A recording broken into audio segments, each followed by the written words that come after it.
Pada awal 1990-an, industri video game didominasi oleh beberapa pemain kunci, dengan Nintendo berdiri sebagai kekuatan yang tak tertandingi. Konsol-konsol mereka seperti Nintendo Entertainment System atau NES dan Super Nintendo Entertainment System atau SNES telah mengukuhkan posisi mereka sebagai raja di pasar konsol rumahan. Meskipun saat itu ada Sega dengan konsol Genesis-nya muncul sebagai kompetitor utama, dominasi Nintendo tetap kokoh dan sulit digoyahkan. Pada era ini, teknologi cartridge masih menjadi media penyimpanan game yang bisa digunakan.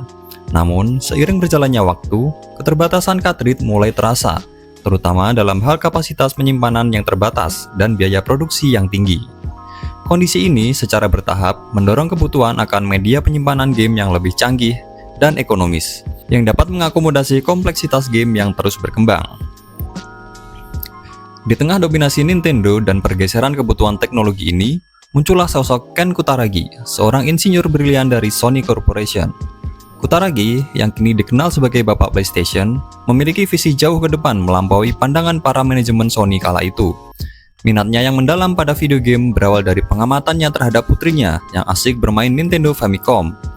Pengalaman pribadi ini menjadi pemicu utama yang mendorong untuk secara diam-diam mengembangkan chip audio SSMP untuk konsol SNES. Sebuah langkah yang diambil tanpa sepengetahuan manajemen Sony yang saat itu tidak tertarik pada bisnis game. Tindakan Kutaragi yang berani ini hampir saja membuatnya dipecat oleh Sony. Namun, campur tangan presiden Sony saat itu, Norio Oga, menjadi penentu nasib proyek tersebut. Oga, dengan pandangan jauh ke depan, mengakui potensi besar pada chip buatan Kutaragi dan memutuskan untuk mendukungnya. Keputusan Oga ini menunjukkan bahwa inovasi yang muncul terkadang bukan berasal dari perintah manajemen, tetapi dari individu-individu yang memiliki semangat dan visi yang kuat, meskipun hal itu menentang norma internal perusahaan. Keberadaan seorang pemimpin yang visioner dan bersedia menjadi sponsor internal seperti Oga sangat penting untuk menavigasi dan mengamankan sumber daya dalam perusahaan. Tanpa dukungan dari Oga, proyek awal Kutaragi mungkin tidak akan pernah berkembang, dan keterlibatan Sony di industri game mungkin tidak akan pernah ada. Melihat keterbatasan teknologi cartridge, Nintendo mulai mencari solusi untuk meningkatkan kapasitas dan efisiensi konsol Super Nintendo mereka.